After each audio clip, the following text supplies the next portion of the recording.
Fala, irrigantes, bem-vindos a mais um NorteneCast, aqui diretamente da Agro Rosário, a exposição aqui do oeste da Bahia. E vocês sabem, nós já apresentamos inúmeros NorteneCasts para vocês, que a Nortene ela é recheada de especialistas, é um time muito técnico, sempre traz muita informação relevante para nós. E hoje estou aqui com o meu amigo Brunão, parceiro de vários outros podcasts aqui, que a gente já teve vários bate-papos.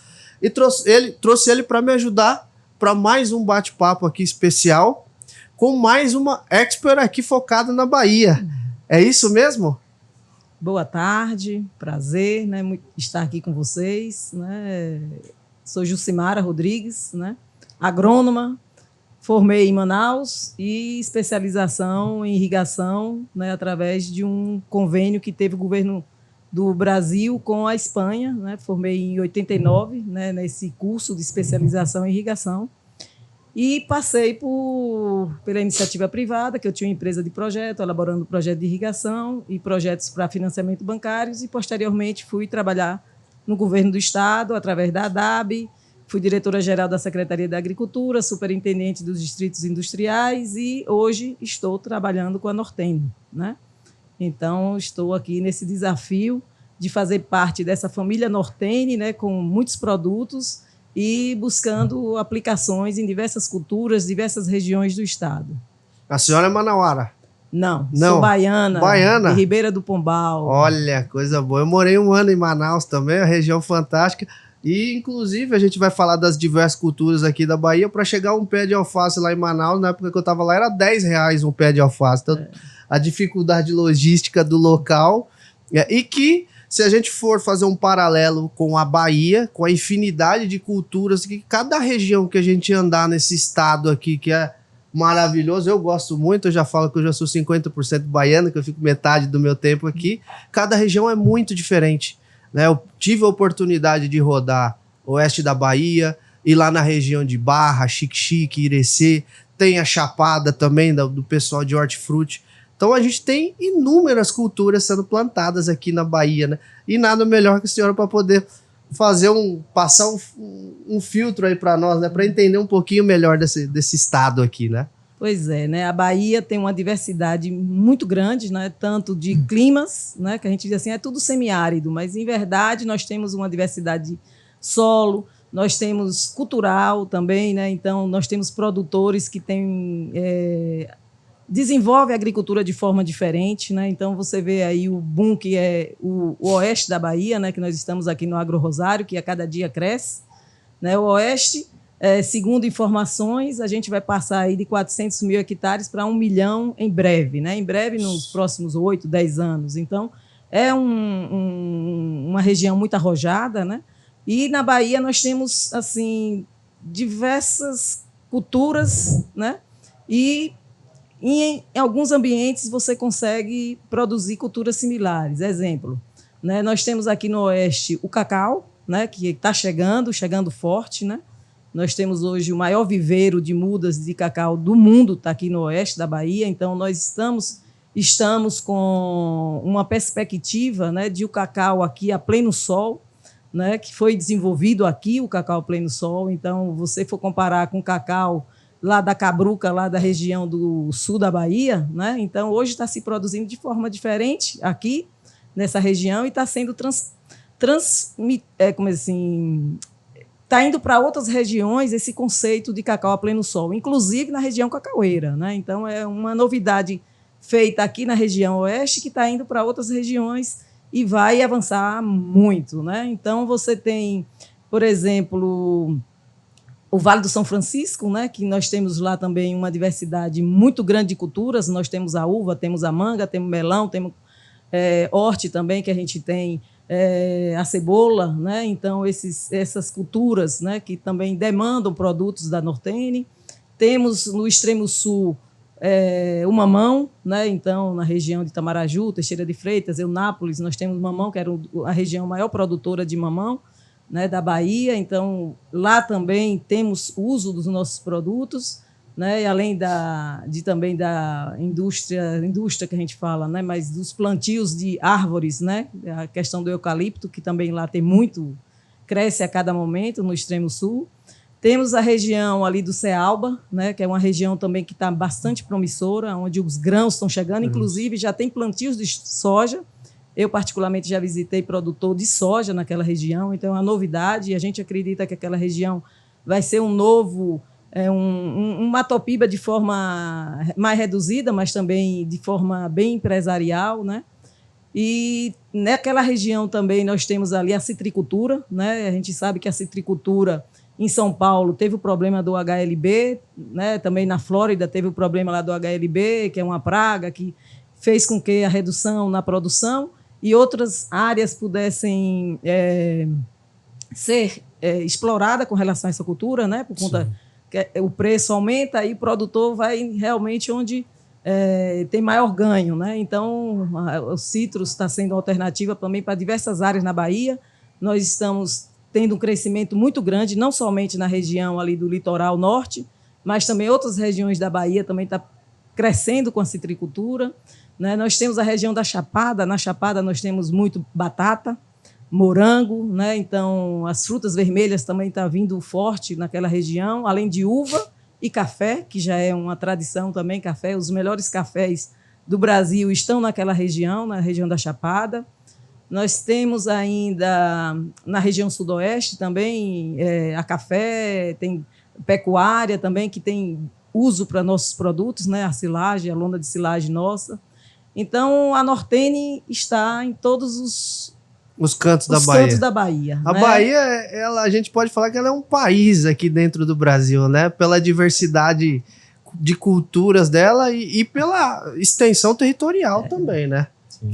Eu, particularmente, saio de Salvador 5 horas da manhã, chego em Barreiras 5 da tarde, com direito a paradas rápidas, né? Então, isso a gente vê que se você sair de Salvador e ir para Teixeira de Freitas, vai ser a mesma coisa. Você sai de Salvador, vai para Paulo Afonso. Você sai de Salvador, vai para Juazeiro. Então, é realmente um estado gigantesco, né? Inclusive, Teixeira, se eu não me engano, foi um grande produtor de melancia, né? Muito tempo foi uma região muito forte de melancia, né, Luiz? E hoje nós temos uma região que está sendo bastante promissora de melancia, né? Que é a região ali de Sátiro Dias, na Bahia, Nova Açores, Sátiro Dias e Ribeira do Amparo. Ribeira do Amparo, a gente tem um produtor, uma empresa que é modelo hoje no Brasil, que é a Itaueira, né? E a Itaueira está lá produzindo melão e melancia, e também usa nossos produtos, né? Então, a gente realmente, a Nortene está presente na agricultura assim, de forma muito forte, desde a pecuária, através das silagens, né? Como também através dos grãos, né? Nós temos clientes que utilizam o nosso silo bolsa para armazenar a silagem, armazenar grãos úmidos. Então, hoje a gente tem, em todas as atividades do agro, né? A Nortene está muito forte, né?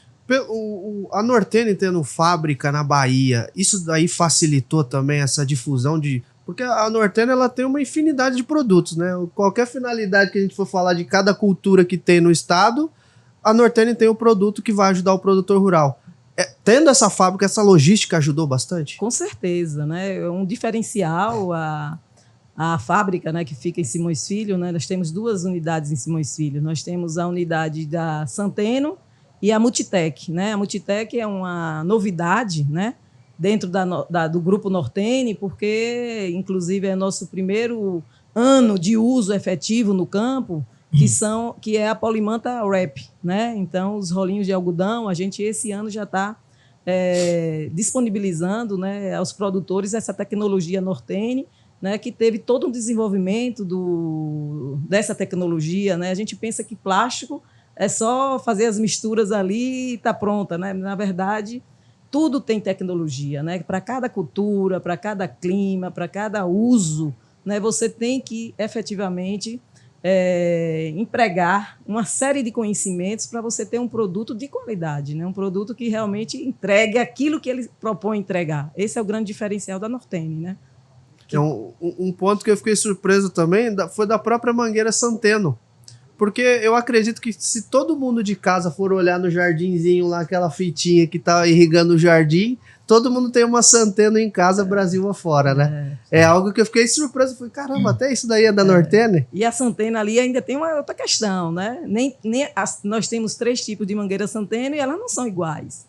Cada uma tem uma finalidade, uma para fruticultura, outra para jardinagem. Então, o que acontece? Por exemplo, eu mesmo peguei uma que era de fruticultura e quis usar para jardinagem. Então, deu né? Então, cada uma tem cada trabalho, cada produto é desenvolvido com uma finalidade específica, né? Atender uma demanda do produtor que queira resolver aquele problema, atender aquela cultura, né? Com os espaçamentos. Então, é muito interessante. Ô, Jus, você falou, né, bastante aí, né, do agronegócio, né, nos grãos, o algodão, falou de fruticultura também, que a gente sabe que a Bahia é muito forte, né, em fruticultura, mas falando de Mangueira Santeno, em relação às hortaliças, né, como é que está aqui no estado? Tem esse desenvolvimento também? Como é que está esse cenário dentro do estado da Bahia? Você como secretária, né, já assumiu essa função aí de todo o estado, existe? Eu vejo assim, nós precisamos, inclusive a gente até ia fazer um trabalho na época que eu estava na secretaria, né, através de um programa que a gente entregava a cada produtor um kit de irrigação, que eram de 2 hectares, né, para que ele tivesse, você viabilizar, aumentar a produtividade daquele agricultor para que ele consiga produzir uma quantidade de alimentos suficiente para pagar suas contas e ter um retorno financeiro, ele ser realmente um empreendedor rural, né? Então, eu acredito que o uso da irrigação é a melhor forma de torná-lo empresário rural, porque a irrigação proporciona esse aumento de produtividade, né? E garante que você produza o ano todo, né? E agricultor familiar precisa produzir o ano todo porque ele precisa de renda constante, é aquilo ali que vai manter a família dele, né? Então, e a vida dele vai ser depender daquele cultivo. Então, eu vejo ainda muito pouco na agricultura familiar, certo? É um trabalho que pode ser feito através das secretarias de Estado, dos municípios, um trabalho com pequenos agricultores, e a Mangueira Santeno tem uma particularidade muito boa, né? Porque a pressão é muito pequena que você vai utilizar. Então, você consegue, né, através desse uso, potencializar em pequenas áreas, viabilizar em pequenas áreas a um custo bem reduzido. E engraçado que a gente vai andando pelos lugares e a gente vai vendo o que desenvolve a tecnologia. Muitas vezes se faz adaptações, né, que o produtor vai fazendo, aí a gente vai pegando, copiando e usando no nosso dia a dia, né? Então, por exemplo, final de linha. Aí eu, passando por um lugar, percebi que o final de linha você corta, volta aí lá ao contrário e já fechou ali, não precisa comprar gastar um conector de final de linha. Então, essas tecnologias, né, precisam ser levadas, né? E eu vejo assim, que o Senar, né, nós temos o Senar, que é nacional, né, tem um papel importante nessa qualificação, né, que pode disseminar não somente a Mangueira Santeno, né, claro que a gente quer que use bastante, mas a irrigação, né, como uma forma de melhorar o ganho do produtor, né, do agricultor familiar. E o Senar pode dar esse treinamento para mostrar para o agricultor familiar de que, usando a técnica da irrigação, ele vai ter o resultado seguro, né, vai ter segurança hídrica, segurança alimentar e vai ter o seu ganho realmente garantido, né, com a irrigação. E falando um pouco até dos agricultores familiares, eu sempre cito o exemplo da Bahia pelo destaque dos perímetros irrigados, né, que a Bahia tem inúmeros perímetros irrigados de renomes mundiais, né? Todos os estados do Brasil vêm aqui para aprender como que faz um perímetro irrigado para poder instalar em outros estados. E a Nortene, ela é uma empresa muito democrática, porque ela tem produtos para as mais variadas classes sociais, né?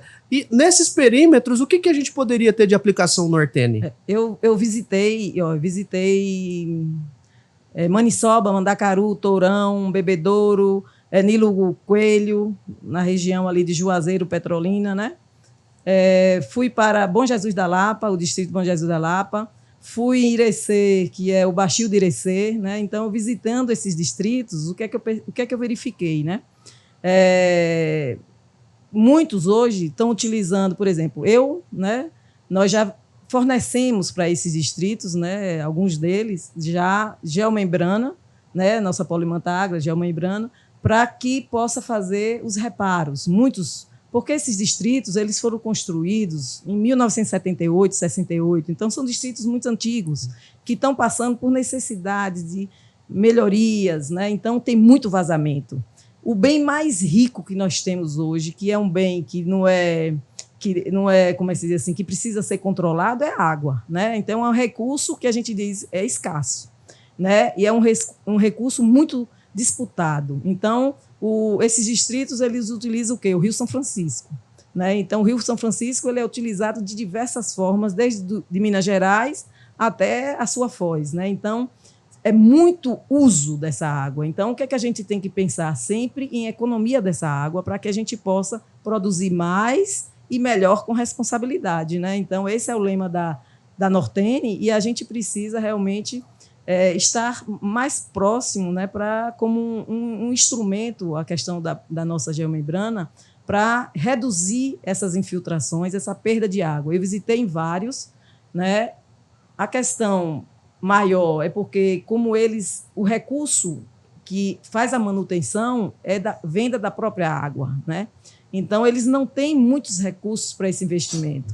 Então, precisa de um papel da Codevasf, do governo federal, né, do governo do estado, dentro das suas possibilidades, de fazer uma melhoria nessa infraestrutura, né? E o nosso produto é muito utilizado para isso, né? Então, eles fazem a manutenção, os reparos nesses canais que têm os vazamentos através do uso da geomembrana, né? Então, é uma possibilidade. Além disso, outra coisa que eu verifiquei nesses distritos é reservatórios, né? Como tem problemas, às vezes, de falta de energia, né? Para eles terem uma garantia, uma segurança hídrica e também ter um volume mais potencializar o uso daquela água, eles acabam fazendo no lote um reservatório, né? Então, isso faz com que o bombeamento também não seja direto. Então, é uma possibilidade de correr menos risco de uma queda de energia, de um mau fornecimento de água. Imagine, nós sabemos que teve distrito que precisou dar uma parada e ficaram 3, 4 dias sem água. Então, aquele que não tem reservatório causa um estresse hídrico muito grande, uma perda. E aí, para você recuperar uma planta que passou por um estresse hídrico de muitos dias, não é fácil, né? Muitas vezes é até irrecuperável. Às vezes você tem até que trocar, né, aquela cultura. Então, tem esses usos. E nesses distritos também nós temos melão, que utiliza nosso malte, né? Que é um outro produto da Nortene, né? Então, a gente tem essa outra aplicação, né, que tem nesses distritos. Tem bastante gente que segue a gente e segue o canal da Nortene, também viu os podcasts. O que seria esse malte para o pessoal que não é do mercado entender também um pouquinho? Porque às vezes fala o nome, pô, o que é isso? Onde que eu vou aplicar isso daí? Quem é da fruticultura, o cara já tá mais perto, mas às vezes o cara que é de grãos também nunca, né, teve contato com isso daí. O malte é um filme, né, desenvolvido para justamente poder dar aquela cobertura, né, no solo, para evitar o crescimento de ervas daninhas, você diminuir a evapotranspiração, né, a evaporação principalmente do solo, você impedir que determinados cultivos que não podem ter o contato do fruto com o solo, aí você já tem um fruto de qualidade, aí ele já fica protegido, para você também diminuir o custo de adubação, porque ele faz com que as plantas absorvam realmente aquilo que você está fornecendo.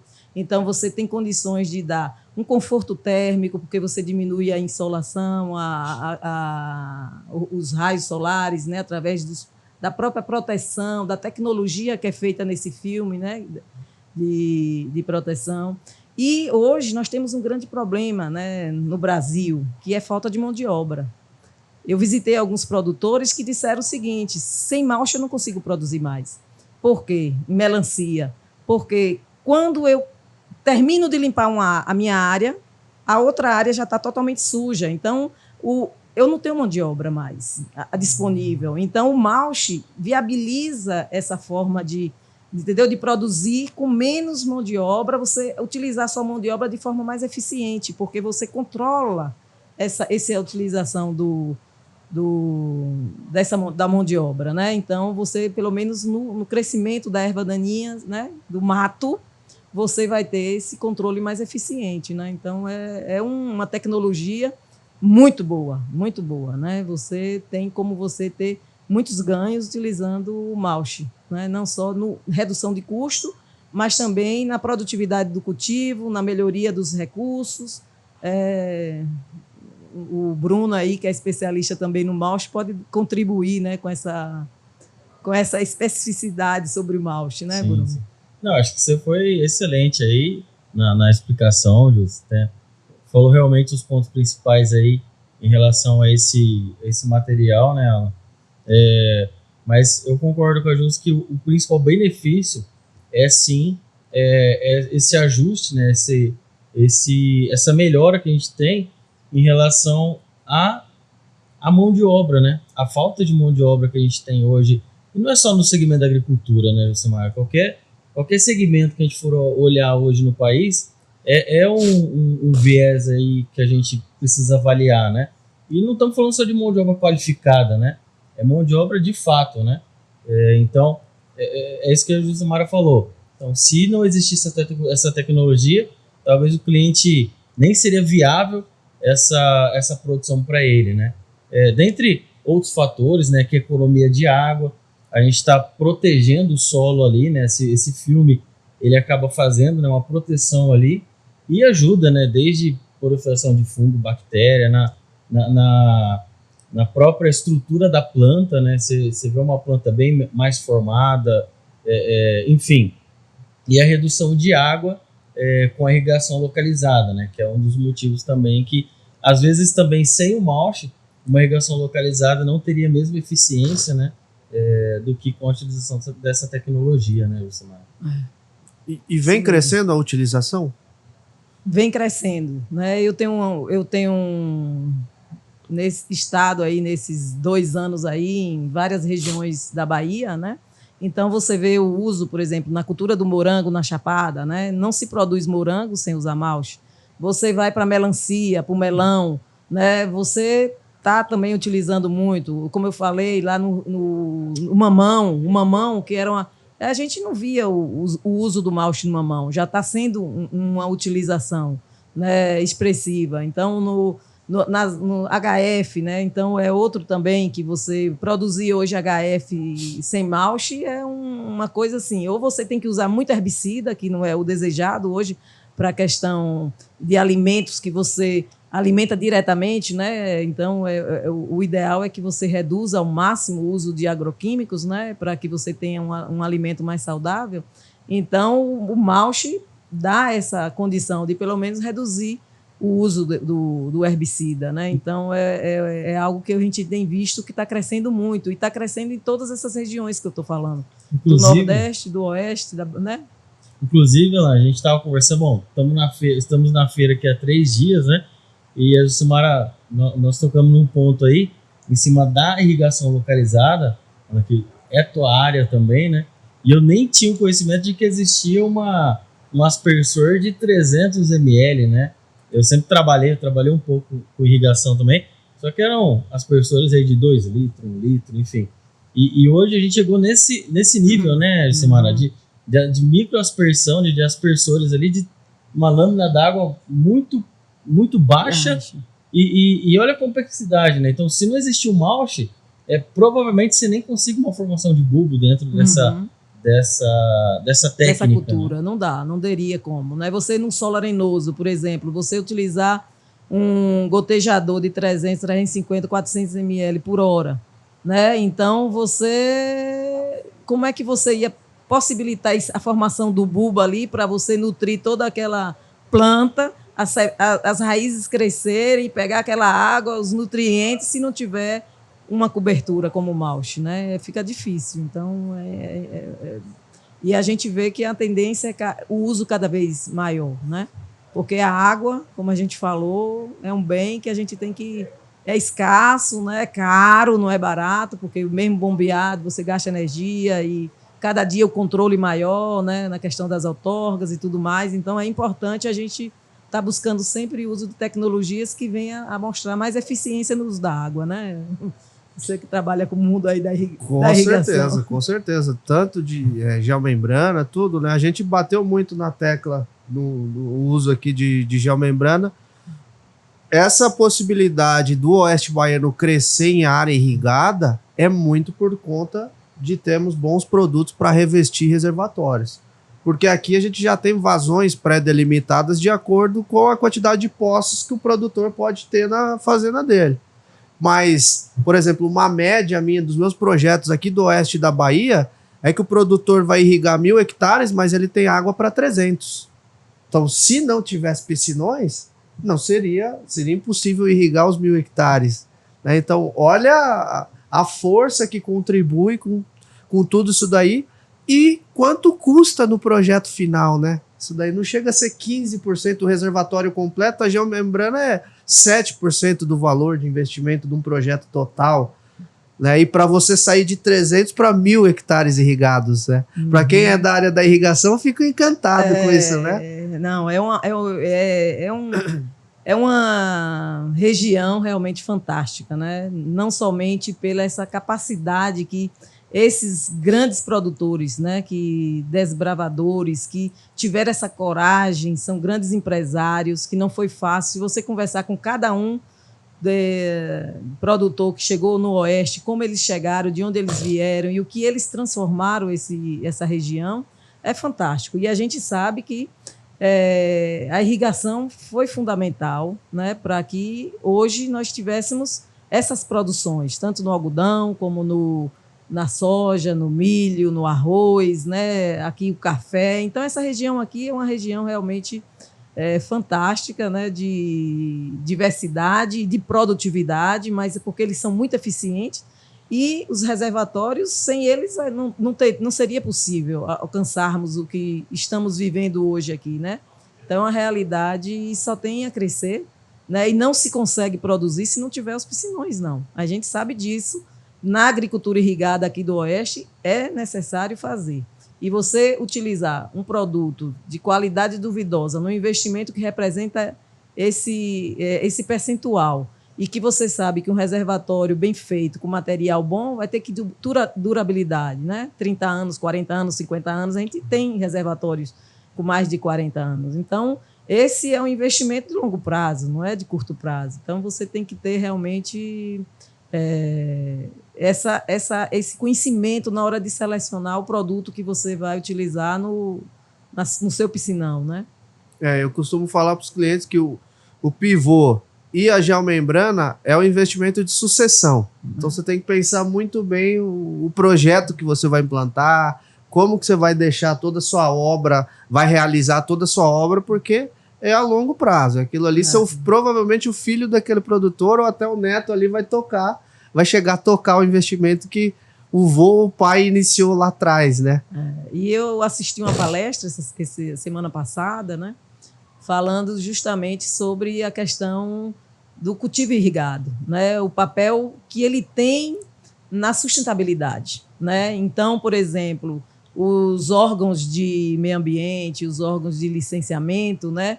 Eles ficam com o pé no chão com relação à questão da liberação da outorga, a questão do crescimento, evaporação dos piscinões, uma série de coisas que são levadas em consideração na hora de liberar uma outorga, um licenciamento. Mas o que a gente sabe é que se a gente tem um local, uma área, onde a gente consegue ter 2 cultivos, né, e alguns conseguem ter até 3, a depender, né, mas vamos colocar 2 cultivos. Então, a área que você vai precisar abrir para introduzir, para compensar, né, aquele aumento de produção, para fazer com que a agricultura realmente responda por esse aumento do PIB, por exemplo, né? Então, com o uso da irrigação, você consegue ter 2 safras. É como se você tivesse 2 áreas produzindo aquela cultura, né? Então, a irrigação ela é uma força na sustentabilidade do agro. Então, ela é uma ferramenta necessária para que o agro seja mais sustentável, né? Então, é importante isso. E assim, Alan, já aproveitando, né, a deixa da questão da irrigação, aqui, né, como é uma feira voltada também, a gente vê várias empresas do segmento, né, de irrigação. A responsabilidade nossa também, eu não sou da irrigação, né, mas a gente acaba tendo contato e conversando, né, com os profissionais, você, professor Mantovani, né, a gente vê que a irrigação mudou muito, né? Se a gente pegar 10 anos atrás, não precisamos ir muito longe, não. 10 anos atrás do que é hoje. Então, assim, até para muitas pessoas, né, leigas no assunto e que não conhecem, vê a irrigação às vezes como vilão, né? Ah, olha lá um pivô, acha que aquilo lá joga muita água e todo dia. Conversando com os especialistas, a gente vê que, sim, tem uma irrigação que ela muitas vezes é apenas complementar. A gente vê pivôs aí que ficam dias e dias parados, né? Principalmente em épocas que chova ou necessidade de lâmina d'água por planta. Então, assim, hoje o produtor sabe que isso é dinheiro também, é um custo operacional para ele.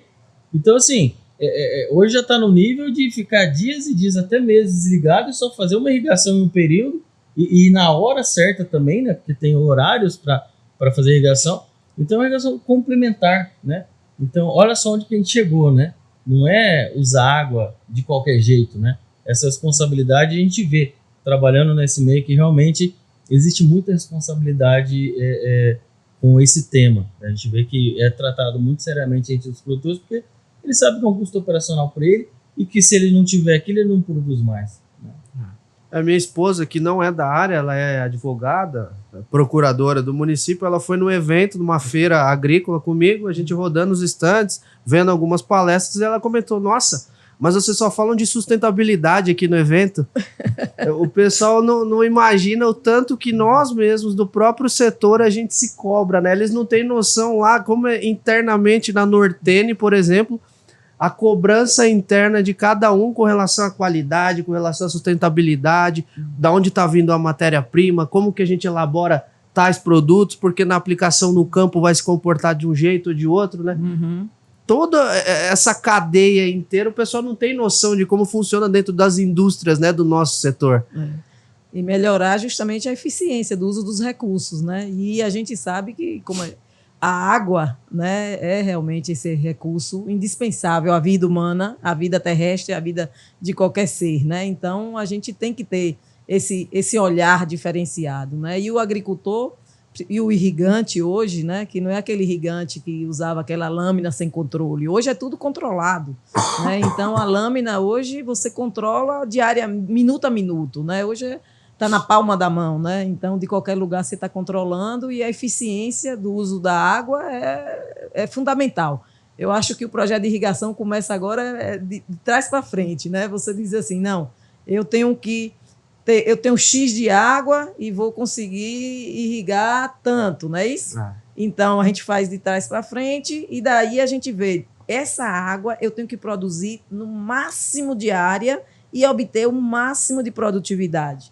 Porque ele é meu bem mais escasso e mais caro hoje, é a água. Porque uma vez sem ela, eu não consigo produzir, né? Então, isso é muito importante. E isso vem sendo até um tema que eu venho debatendo com os produtores, porque quando eu cheguei aqui na região, chegava nas propriedades, aí via a segunda safra, o produtor irrigando só metade da área, porque ele não tinha água suficiente. Eu falei, opa, peraí, vamos pensar aqui então, vamos investir mais em piscinão, porque vai ficar mais caro o investimento? Vai, mas você vai plantar 2 safras cheias. E outra, quem imaginava que no oeste da Bahia, há 5 anos atrás, a gente ia ter o HF chegando forte, a citrus chegando forte, amendoim, café, banana, cacau agora. Então vamos pensar em situações críticas, porque hoje pode ser que você esteja na mão de soja e milho ou soja e algodão,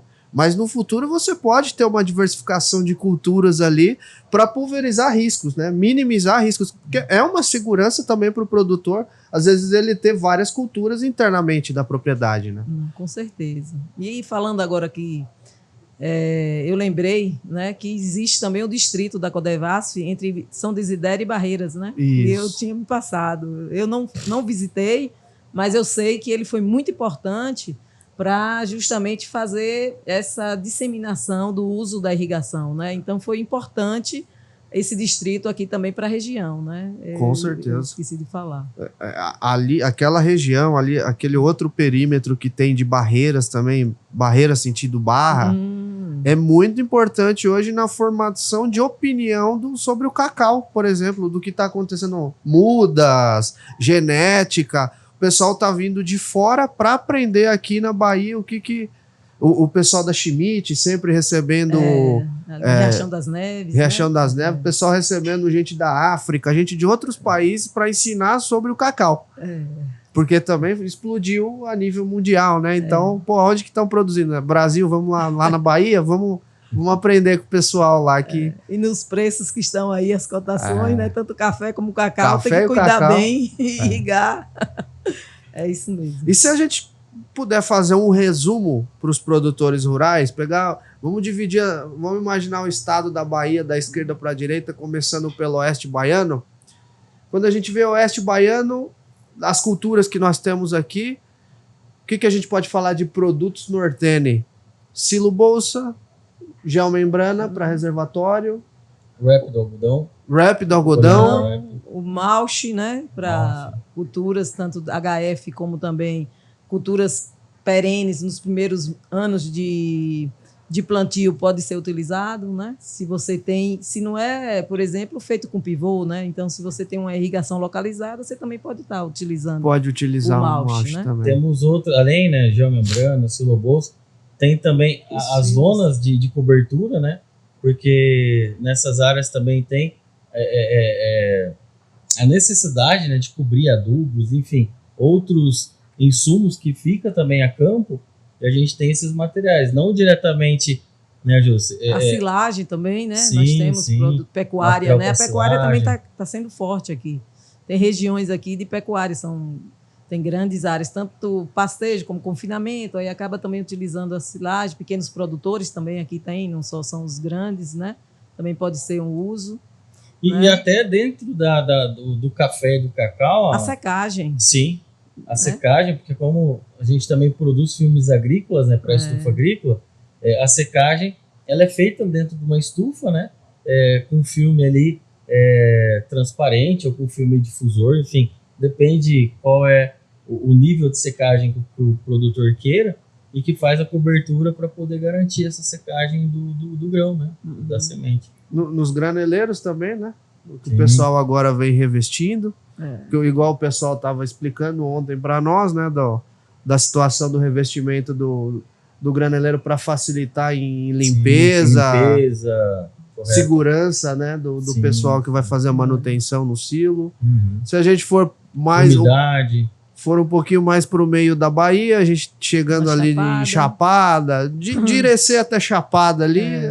Aí nós temos também o malche, né, que é utilizado no morango, é utilizado no HF, né? Sim. Tem o filme leitoso, né, para você fazer aquele cultivo do morango, você utiliza muito, né, o filme leitoso. É que o morango, ele tem dois tipos de produção, né?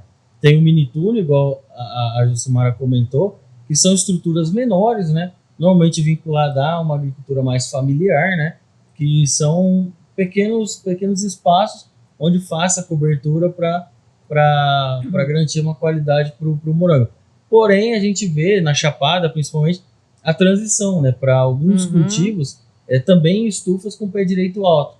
Então, a gente vê estufa hoje na Chapada com 2, 3 metros de pé direito e que tem o nosso difusor também. E eu visitei, viu, só interrompendo rapidamente, eu visitei alguns produtores lá, porque lá tem uma característica assim, o pai e o filho para cuidar de 2 hectares ou 1 hectare, né?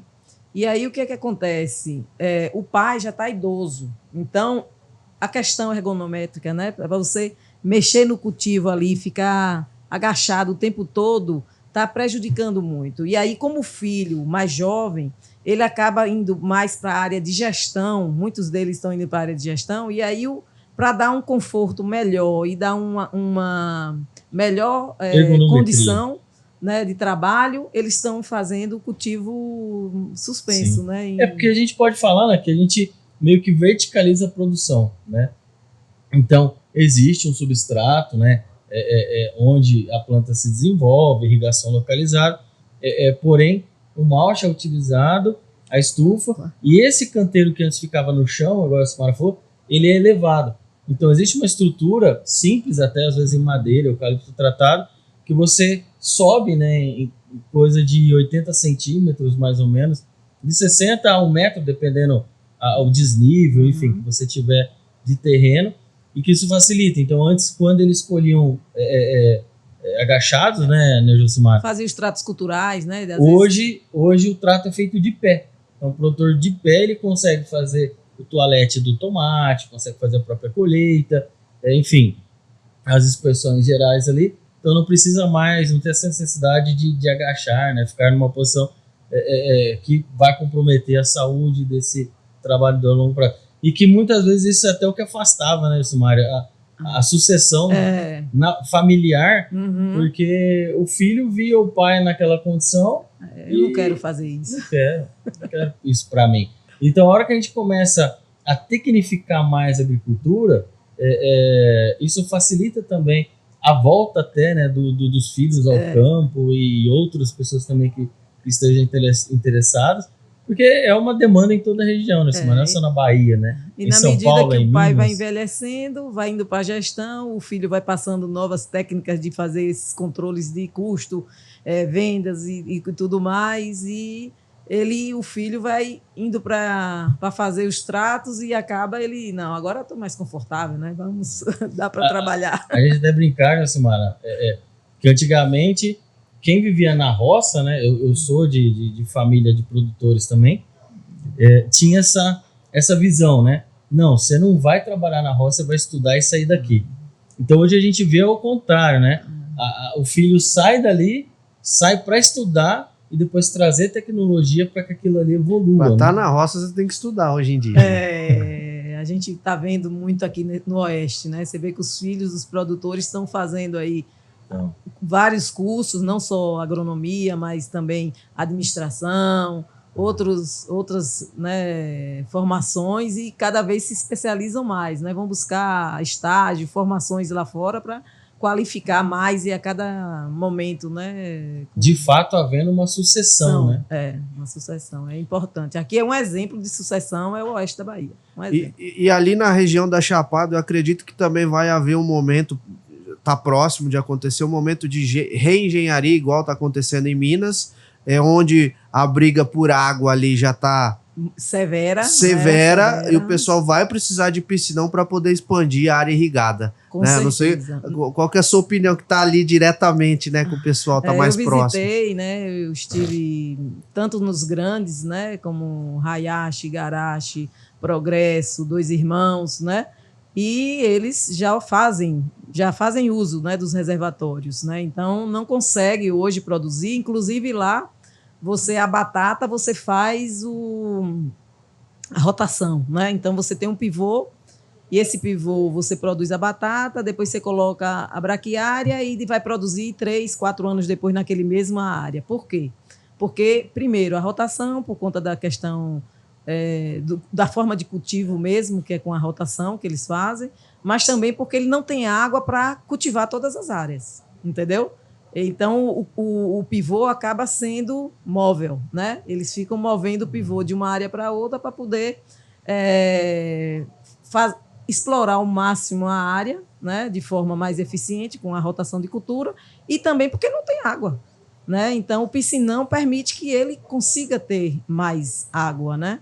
A gente ali tem disputas assim que são muito sérias, né? O comitê lá é bastante, como se diz assim, trabalha muito, né? Por conta dessas disputas, né? Da questão da liberação de água, né? Das outorgas e tudo mais. Caminhando um pouquinho mais para o litoral, a gente chega em Juazeiro. Todo mundo lembra sempre de Petrolina, né? Mas Juazeiro é o que está na Bahia. E aí a gente tem Vale do São Francisco. O famoso o velho Chico, né? Então, ali, sempre, quando eu tenho que dar um exemplo de que a irrigação muda cenários, ela muda a realidade, eu sempre dou o exemplo de Juazeiro e Petrolina, que ali é onde tudo acontece, né? Ali você anda, quando a gente chega, né? Em determinada época do ano, você só vê preto. Você pensa que ali não tem nada, né? E aí, quando você pega o carro e vai entrando nas aquelas estradas, a gente vê a transformação, né? Então, é uma coisa assim fantástica, né? Lá você tem uma fruticultura muito profissional, né? Então, lá você tem cultivos de manga, uva, né? Tem acerola, mas HF também, nós tínhamos muito tomate, mas aí com a questão de fechamento de fábrica, né, diminuiu um pouco a produção.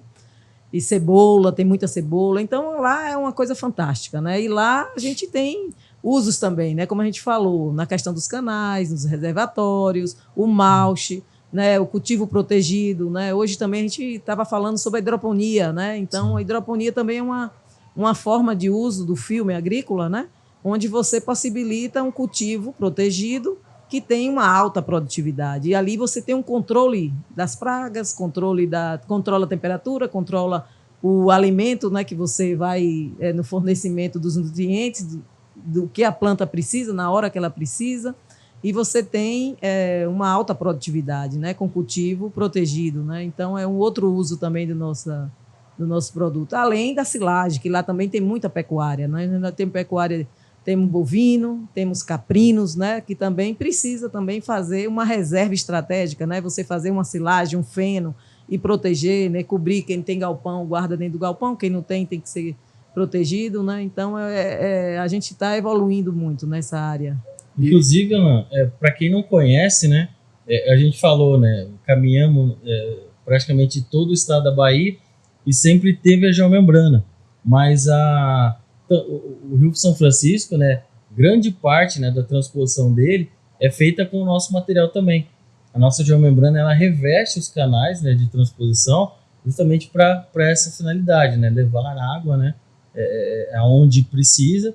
Então, o nosso material é aplicado aos canais, né, de transposição. Então, para quem não sabe, né, não conhece, nosso material, somos fornecedores, né, grandes fornecedores dessa obra aí que aconteceu no estado, e tivemos bem perto aí desse trabalho aí. Que foi um ponto de atenção até que o Marcos e o Nelson comentaram, que ele falou, embora os canais sejam de concreto, embaixo dos canais tem uma geomembrana diferente das que são utilizadas aqui para os reservatórios, para justamente aceitar o concreto por cima, porque lá os canais são muito íngremes, né? Então, para fazer essa ancoragem do concreto, tem a geomembrana nortene lá por quilômetros e quilômetros de canal. Levando água, levando né, água. E que viabiliza o projeto, né? Porque o concreto, ele, né, com o trabalho, o movimento do solo, ele acaba trincando, acaba tendo fissuras, e que eu acredito que o Marco deve ter falado bastante sobre isso, mas a geomembrana é fundamental ali para dar essa garantia, né, de impermeabilidade para os canais e evitar problemas futuros. Filtração, né? Sim, sim. Eu verifiquei alguns locais lá no distrito de Bom Jesus da Lapa, né, também no distrito de Maniçoba e Mandacaru, né, esses distritos que já estão muito antigos, né, e alguns deles não usaram essa tecnologia, outros usaram e por diversos falta de manutenção acabou sendo danificado ou prejudicado, a infiltração atrapalhando as culturas, entendeu? Então, tem que fazer um investimento muito grande o produtor com relação à drenagem, né? Porque sai do canal e vai para a cultura. Então, você percebia aquelas plantas, meu Deus, por quê? Aí, quando você via no lado do canal, cheio de capim verde bonito, aí ali tem filtração. Outra coisa, Simara, que a gente estava quase esquecendo de falar aqui, é também a utilização para piscicultura. É isso mesmo. Olha. Piscicultura. Nosso material, a gente trabalha também dentro dos reservatórios para piscicultura, carcinicultura, né, produção de camarão, e também dentro da carcinicultura existem estruturas metálicas agrícolas, né, estufas agrícolas que faz essa proteção aí e que o nosso material vai em cima também. Em cima como hoje, na Bahia, onde que está concentrada a piscicultura? Na Bahia, nós tínhamos muito, era Paulo Afonso, Paulo no Rio São Afonso. Francisco. Ali no sul da Bahia também nós tínhamos, né, de camarão. Temos alguma coisa ali no Recôncavo, na área ali de Santa Amaro, né, que tem ainda camarão. A Bahia, embora tenha a maior costa, né, do Brasil, ainda a piscicultura é muito incipiente. Né? Então, nós somos incipientes tanto na piscicultura marinha, como também na de água doce. Né? Então, é uma coisa assim que a gente, quando eu estava na Secretaria da Agricultura, né, nós temos na Bahia a Bahia Pesca, né, que é ligada à Secretaria da Agricultura. Então, existiam vários programas, né, existem também ainda alguns programas de incentivo, né, mas a gente precisa muito mais, tem que caminhar muito, porque é uma forma de produzir muito em pouca área, né? Então, você tem uma conversão alimentar, né? Então, e hoje, como nós temos muito aqui soja, grãos, nós somos o maior produtor, então nós temos o alimento necessário para fazer uma piscicultura bem desenvolvida, né? Então, era para a gente ser muito mais eficiente do que somos hoje. Potencial tem demais, né? Uma região que eu fiquei também muito surpreso positivamente, quando eu visitei a região de Itaguaçu da Bahia, logo depois que eu voltei da Arábia Saudita. O problema lá tá acabando os pivôs. Por conta de água, o lençol deles não tem recarga, não é comparado a igual o nosso lençol aqui do Urucuia. E lá eles tinham 15 mil pivôs centrais no país, hoje eles estão indo de 4 mil para 3 mil. E o que os produtores lá, os árabes, me falavam a gente tá precisando de feno e de milho, porque lá eles fazem feno para camelo, eles têm muito caprino e camelo. E aí eu falei, aonde que tem feno aqui nas regiões que eu rodo? Na Bahia. Na Bahia onde? Do lado de casa, vamos lá pro Baixio do Irecê. Já visitamos os clientes amigos lá e partimos para Itaguaçu da Bahia, onde tem plantação de alfafa, que é o que eles precisam, que é o que eles plantam. Que é a forrageira, é a única que os camelos utilizam lá por conta de nível proteico e o que eles conseguem mais adaptar às condições climáticas. Lá, eles fazem 5 cortes por ano e a planta que eles utilizam dura somente 2 anos. Aqui em Itaguaçu da Bahia, o pessoal faz quase 1 corte por mês. Então, ou seja, 11 cortes, vão dar 11 cortes no ano e dura 5 anos a planta que eles fazem, o plantio que eles fazem. E qual que é a vantagem da região aqui? Que não chove. Então você não atrapalha a brotação da alfafa, você consegue ter cortes programados aí e fazer muitos cortes e a planta sempre durar muito mais. E ali o pessoal tem pivôs de 15, 20 hectares para fazer alfafa, só que aí o mercado aqui interno é para produção de aras. Então é outro ponto que eu falei, daqui a pouco a gente vamos exportar para a Arábia Saudita. Aqui a gente está no lugar aqui para... E aí já entra na questão de feno, de utilização de outros produtos que... Você falou nisso, eu me lembrei, sabe de quê? A uva. Como a uva chegou no Vale do São Francisco e como está essa transformação. Como foi a transformação do cultivo lá no Vale do São Francisco, né? Que é justamente você possibilitar, através do uso da água, você consegue fazer o manejo de ter 4 estações em um ano. Você suspende a água, você faz a poda e você consegue aquele nível de produtividade e a qualidade, o BRICS, as variedades que produzem lá, fantástica, né? Tudo com manejo da água, né? Então, é uma coisa, assim, fantástica. A potencialidade... E quem iria falar que naquela região hoje tem um dos melhores vinhos do Brasil, né? Olha só, quem que vai imaginar? Nós aqui, a gente tem uma condição climática fantástica, né? O Brasil, eu falo assim, a gente vê muitos especialistas também comentando, a gente não sabe o potencial que a gente tem ainda, né? No nosso país, né? Eu tive agora, há 2 semanas atrás, no Uruguai, acompanhando alguns trabalhos lá com milho, né? Com silagem, enfim, que é o trabalho que eu estou fazendo mais forte dentro do grupo. E lá, para a gente ter uma noção, o cultivo de soja lá, a média de produtividade deles lá, estamos falando de 40 sacas, né, por hectare. Eu recebi um estudo agora recente da média brasileira, nós estamos falando em 60, 70, e tem clientes aqui com pivô, com irrigação, que chega a mais de 100 sacas por hectare, né? Então, assim, a gente vê o próprio algodão, né? Vê a diferença nossa com os Estados Unidos, por exemplo.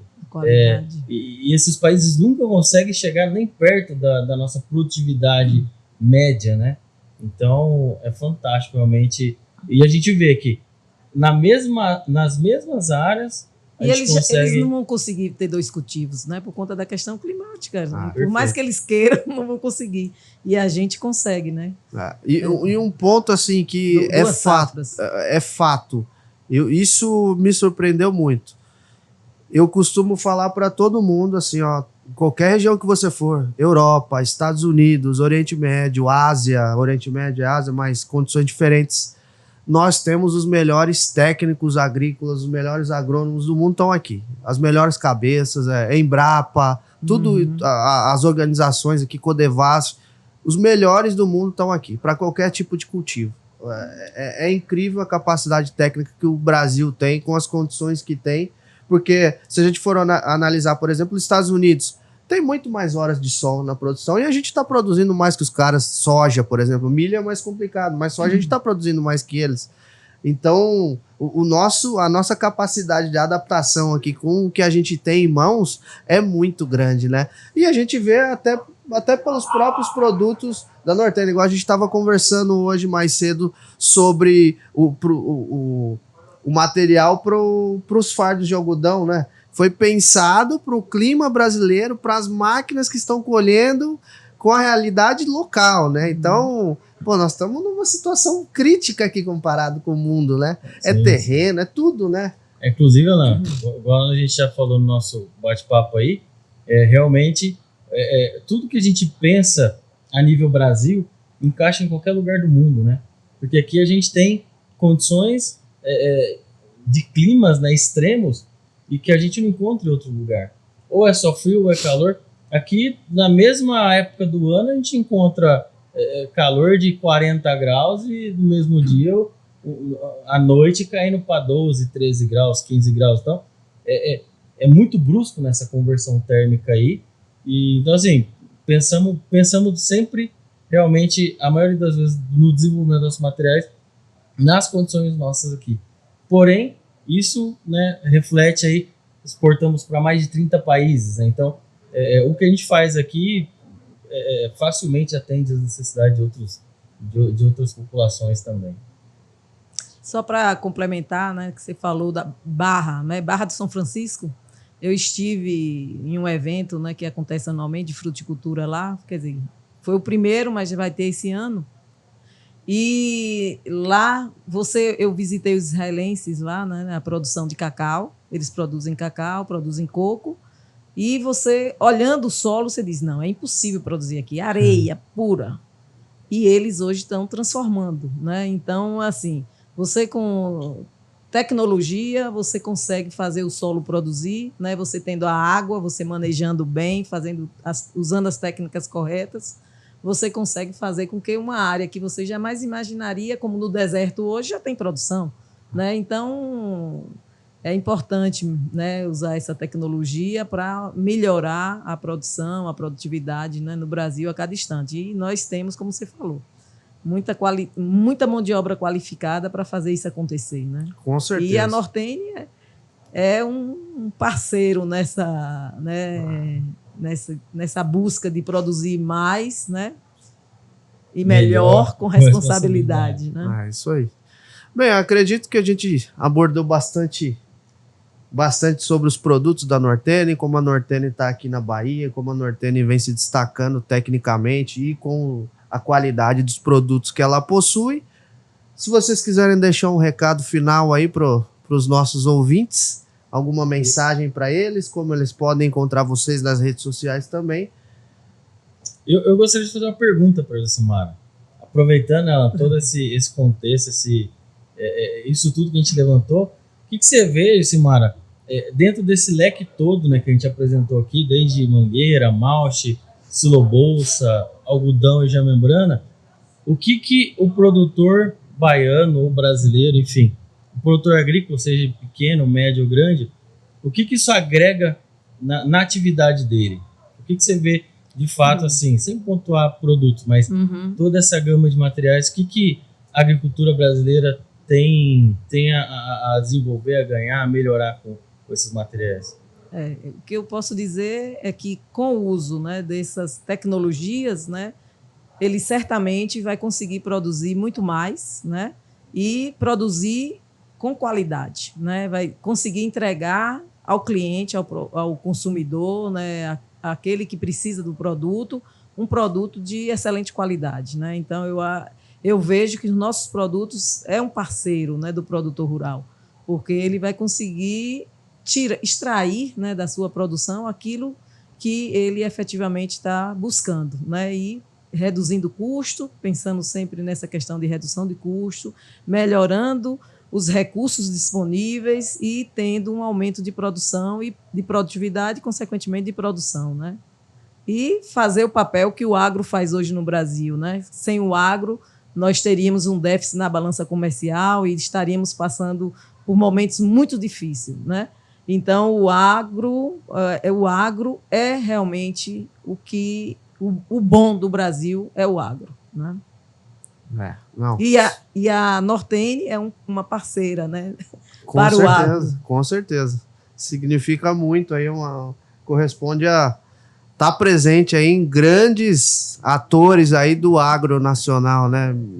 Não só no Oeste Baiano, né? A nível Brasil, inúmeros produtores aí que ocupam uma porcentagem. E não só nos grandes produtores, né? Que é sim, interessante, com mas certeza. nos pequenos também. Como a gente citou, desde da agricultura familiar até o produtor de algodão lá, que tem máquinas de 8 milhões de reais para fazer os fardos de algodão.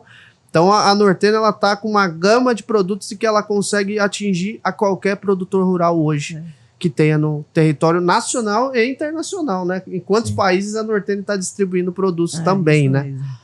Então, pessoal, muito obrigado por ter acompanhado mais um NorteneCast com mais dicas, mais informações relevantes, tanto sobre os produtos Nortene, sobre como características técnicas. Nossos experts aqui deram inúmeras dicas sobre as aplicações, sobre os revendedores, os distribuidores. Vocês viram que tem um time muito grande para contar. Então, recomendo vocês a se inscreverem no canal da Nortene aqui no YouTube, nas outras plataformas que vocês forem assistir o podcast. Sigam lá no Instagram, LinkedIn, o pessoal é muito ativo nas redes sociais. E também nos sigam lá no canal Mundo Irrigação e no Instagram Pivô_Central. Muito obrigado, pessoal, e continuem acompanhando aí que vai ter muito mais podcast para vocês. Valeu!